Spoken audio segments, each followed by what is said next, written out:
The Halls of Amenti.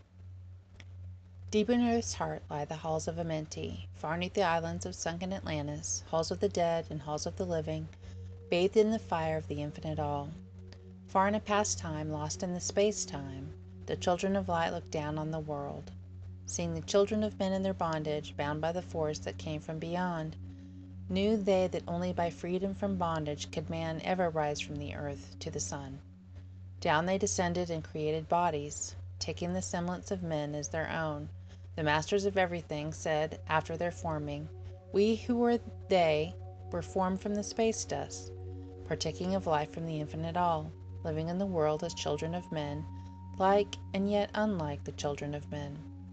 Then for a dwelling place far 'neath the earth crust, blasted great spaces they by their power, spaces apart from the children of men, surrounded them by forces and power, shielded from harm they, the halls of the dead. Side by side then placed they other spaces, filled them with life and with light from above. Builded they then the halls of Amenti, that they might dwell eternally there, living with life to eternity's end. 32 were there of the children, sons of lights, who had come among men, seeking to free from the bondage of darkness those who were bound by the force from beyond. Deep in the halls of life grew a flower, flaming, expanding, driving backward the night. Placed in the center a ray of great potence, life-giving, filling with power all who came near it. Placed they around it thrones, 32, places for each of the children of light, places that they were bathed in the radiance, filled with the life from the eternal light. There time after time placed they their first created bodies, so that they might be filled with the spirit of life. 100 years out of each 1,000 must the life-giving light flame forth on their bodies, quickening, awakening the spirit of life. There in the circle from eon to eon sit the great masters, living a life not known among men. There in the halls of life they lie sleeping, free flows their soul through the bodies of men. Time after time, while their bodies lie sleeping, incarnate they in the bodies of men, teaching and guiding onward and upward out of the darkness into the light. There in the hall of life, filled with their wisdom, known not to the races of man, living forever, 'neath the cold fire of life, sit the children of light. Times there are when they awaken, come from the depths to the lights among men, infinite they among finite men. He who by progress has grown from the darkness, lifted himself from the night into light, free is he made of the halls of Amenti, free of the flower of light and of life. Guided he then by wisdom and knowledge, passes from men to the master of life. There he may dwell as one with the masters, free from the bonds of the darkness of night. Seated within the flower of radiance, sit 7 lords from the space-times above us, helping and guiding, through infinite wisdom, the pathway through time of the children of men.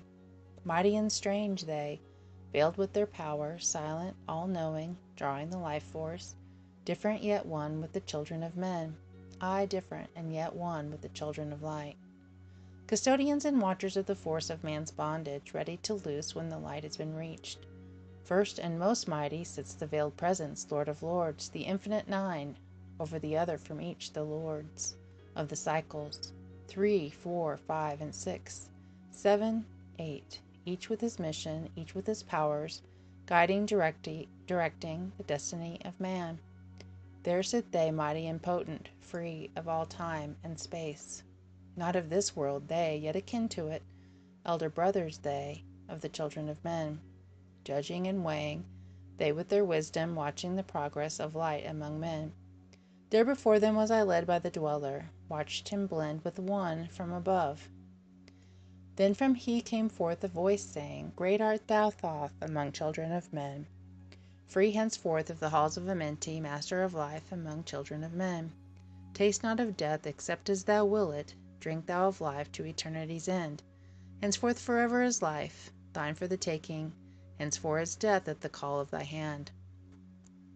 Dwell here or leave here when thou desireth, free as Amenti to the Son of Man. Take thou up life in what form thou desireth, child of the light that has grown among men.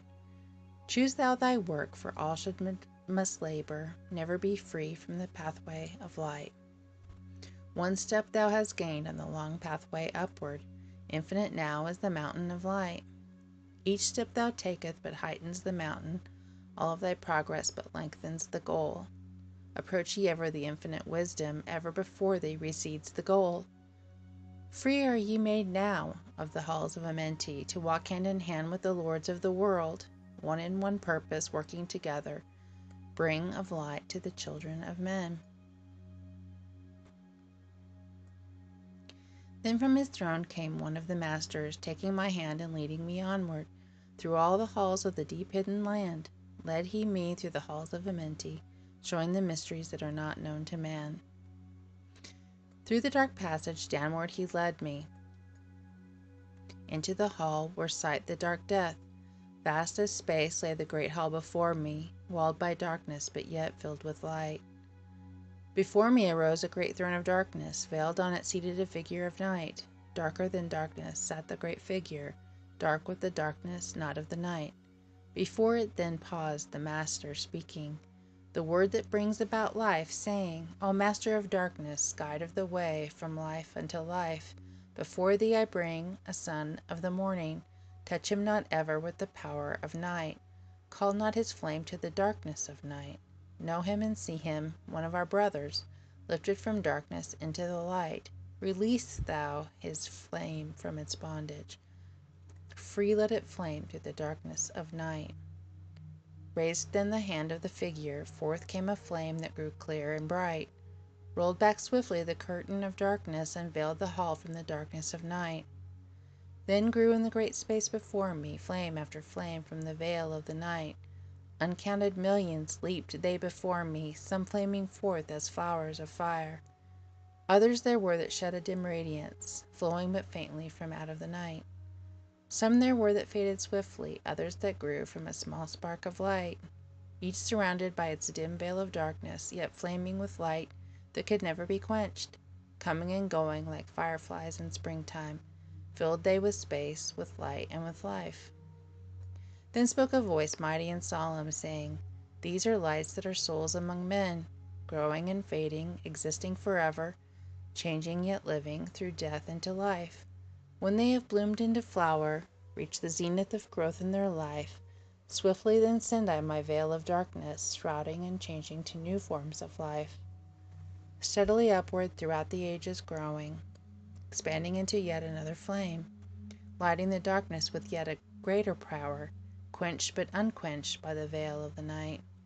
So grows the soul of man ever upward, quenched yet unquenched by the darkness of night.